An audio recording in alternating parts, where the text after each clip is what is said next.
Recentemente, com a guerra entre Estados Unidos e Irã envolvendo o Estreito de Hormuz, o jornalista Eduardo Bueno, o Peninha, que gosta de acusar os outros de ter uma ignorância constrangedora, ele aproveitou para falar da guerra entre Portugal e um outro país muçulmano naquela mesma região do Mar Arábico e do Golfo Pérsico. E aí eu falei que eu ia falar do Estreito de Hormuz e da agressividade cristã e europeia que ataca e bombardeia esse lugar. Europeia que agora virou norte-americana, né? Mas é o mesmo, né? Quer dizer que os Estados Unidos não é uma mera extensão da agressividade europeia. O Estreito de Hormuz ali no Golfo Pérsico, no Mar Arábico, nossa senhora, quem foi o primeiro a atacar, a matar, a violentar e desestabilizar toda a geopolítica da região? Olha, foi o Afonso de Albuquerque, né? O terrível, se dizia na época, né? Um escroto, um canalha, um assassino, um acelerado. Então transforma esse Donald Trump num jardim da infância. Foi ele que, em 1507, atacou violentamente o Estreito de Hormuz, a ilha de Hormuz. Quando Peninha critica Afonso de Albuquerque e também o tal imperialismo estadunidense, ocidental, português, ele fala como se o Ocidente tivesse inventado o imperialismo. Como se, por exemplo, o próprio Império Otomano, contra quem Portugal lutou naquela região no século XVI, naquela época não estivesse invadindo a região dos Balcãs e na década de 1520 não tivesse chegado aos portões de Viena. E não foram só os otomanos. Vamos lembrar que a Pérsia, lá no século V a.C., invadiu a Grécia.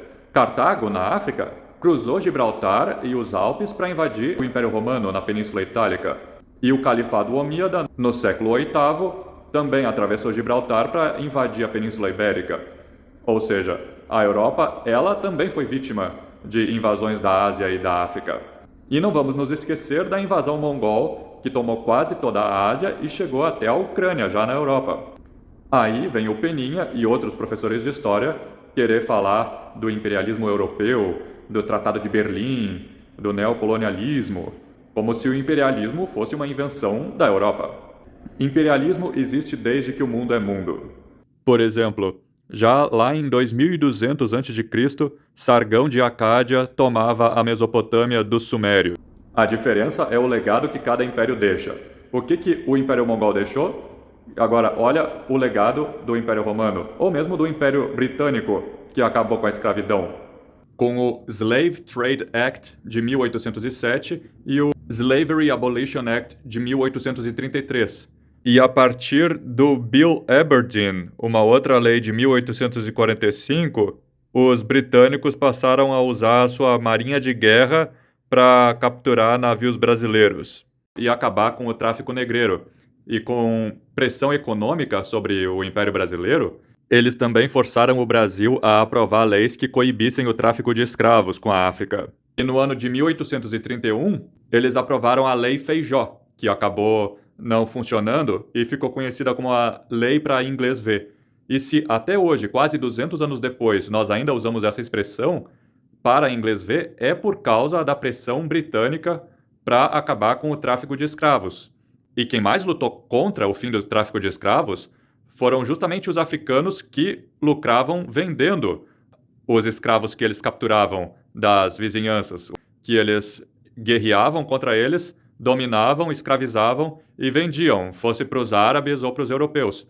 E assim, o reino de Daomé, que foi o principal exportador de escravos para o Brasil, ele foi um dos que mais lutou contra, mas no final perdeu, graças à lei Bill Aberdeen e à lei Eusébio de Queiroz. Então, reparem, a expressão que nós usamos é para inglês ver, não é para africano ver, nem para daomeano ver. E isso foi só com a escravidão transatlântica. Mas vale lembrar que o Império Otomano continuou com a escravidão até o começo do século XX. Essa foto, por exemplo, é de um mercador de Meca, lá em 1888, com o seu escravo branco. O mesmo Império Otomano contra quem Afonso de Albuquerque e o Reino Português lutou no Oceano Índico lá nos anos 1500. E mais tarde, já na Primeira Guerra Mundial, no contexto do genocídio armênio, nós temos casos como, por exemplo, o dessa moça que foi vendida como escrava. Ou seja, até a Primeira Guerra Mundial ainda havia a instituição da escravidão lá no Império Otomano, que ainda acabou causando a morte de 1,5 milhão de armênios e vilarejos inteiros de cristãos assírios foram arrasados, e entre 250 e 300 mil cristãos que viviam no Império Otomano acabaram sendo mortos, e a população cristã que havia no Oriente Médio praticamente desapareceu. Mas para o Peninha, quem é que é genocida? Quem é que é um facínora? Porque tu imagina o Afonso de Albuquerque com bomba atômica, e esse rei xiita, Dom Manuel, com a sua cruzada absurda, querendo guerra de religião, querendo guerra de civilizações contra o Islã. E o Islã dizendo, porque o Islã não era radical desse jeito, cara, especialmente os sunitas. Aí os xiitas vão se radicalizar também, né?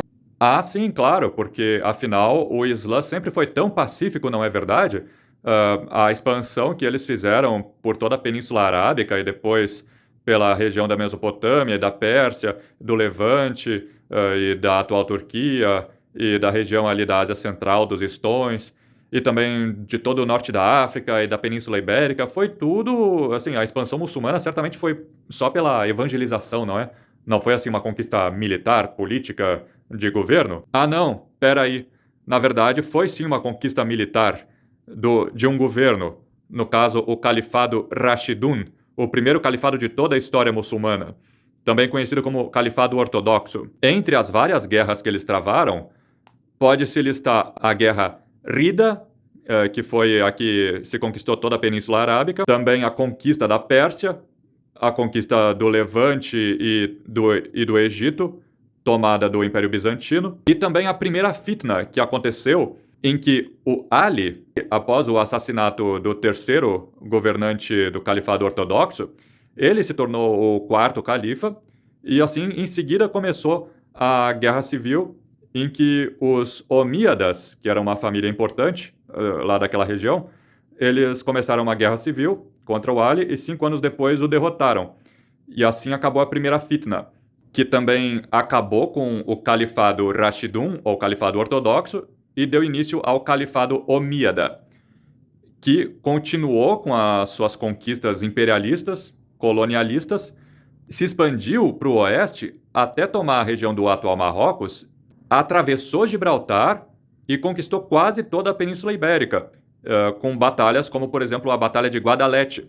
E os Omíadas só não conseguiram tomar o norte da Península Ibérica também graças à vitória europeia na Batalha de Covadonga. E depois eles também tentaram se expandir para a região que hoje corresponde à França e foram vencidos por Carlos Martel na Batalha de Tours. Mas veja, os muçulmanos só não tomaram porque os europeus usaram a força. Não adiantou usar o diálogo. Mas vale lembrar também que no Califado Omíada houve diversas outras guerras, como uma segunda fitna, uma segunda guerra civil, e aliás, só por aí, pelo fato de eles terem um nome para a guerra civil, fitna, vocês já podem ter uma ideia de como é comum eles terem esse tipo de guerra civil, porque afinal de contas, eles são tão pacíficos, não é? Os europeus cristãos brancos é que são os beligerantes. O Afonso de Albuquerque é que era o facínora que desestabilizou aquela região, porque certamente que o Império Otomano era tão pacífico, a queda de Constantinopla, por exemplo, deve ter sido feita de maneira muito pacifista, e com certeza que não causou nenhuma turbulência geopolítica também. E mais tarde, o Califado Omíada é substituído pelo Califado Abássida, que também tem o seu próprio histórico de guerras. Por exemplo, chegando lá no extremo leste, na região ali fronteiriça entre Cazaquistão, Quirguistão, Uzbequistão, eles acabaram se deparando com os chineses, que por sua vez também estavam numa época de expansão, no caso para o oeste, e os dois impérios acabaram se digladiando naquela região, e eles tiveram a Batalha de Talas, em que eles venceram a dinastia Tang da China. E aproveitando que nós estamos falando não só de imperialismo e colonialismo, mas também de escravidão nesse vídeo, vale lembrar que durante o Califado Abássida houve uma grande rebelião de escravos negros que haviam sido trazidos lá da África, que foi a Rebelião Zanj, uma rebelião enorme em que os escravos acabaram criando até uma cidadela com o seu próprio governo, ao estilo Canudos. Dizem que, ao todo, ao longo dessa rebelião, podem ter morrido até 2,5 milhões de pessoas dos dois lados do conflito entre os escravos e os soldados do Califado Abássida. E, com isso, toda a economia colapsou por um momento, durante uma certa época, porque eles estavam extremamente dependentes do trabalho escravo.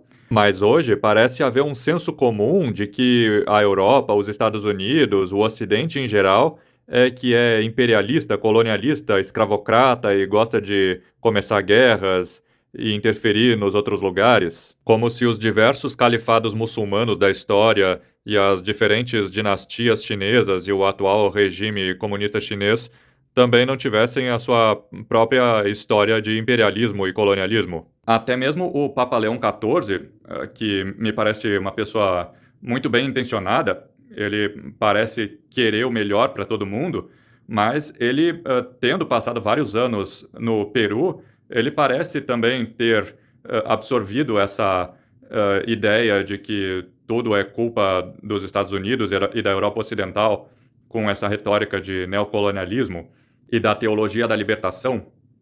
Africa knows all too well that people and organizations that dominate others destroy the world, which the Most High has created. Today, this is more urgent than ever in the face of continuous violations of international law and neo-colonial tendencies. O Papa Leão XIV tem falado muito disso, de colonialismo, de resolução de conflitos e busca pela paz, no contexto dessa guerra dos Estados Unidos e Israel contra o Irã.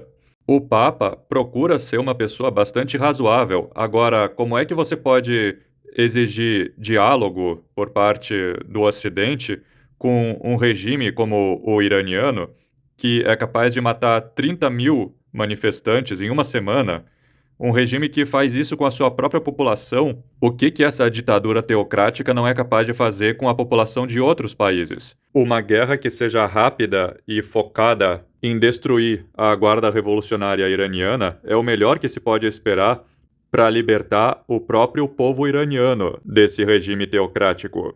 Concluindo, parece haver um consenso de que o Ocidente é que é ruim por fazer colonialismo, expansionismo, imperialismo. Eles parecem ter esquecido tudo que se aprendeu nas aulas de história, todas as invasões que vários impérios já cometeram um contra o outro, e toda a escravidão que já houve no mundo por diferentes reinos de fora da Europa. Parece que os europeus é que são os inventores dessa coisa de conquistar outros países e de fazer escravos, quando, na verdade, eles foram quem encerrou esse processo. A escravidão no século XIX e o colonialismo ao longo do século XX. O Ocidente merece mais reconhecimento pelo que conquistou. Eu sou Carlos Marcelo e essa foi a minha análise de hoje. Se você tem alguma crítica, dúvida, sugestão ou elogio, pode fazer nos comentários abaixo. E se você gostou do conteúdo, deixe o seu like, se inscreva e compartilhe com quem também gosta desse assunto. Se quiser fazer doação por Pix ou por Bitcoin, pode fazer pelos QR Codes na tela ou pelos links abaixo. Muito obrigado.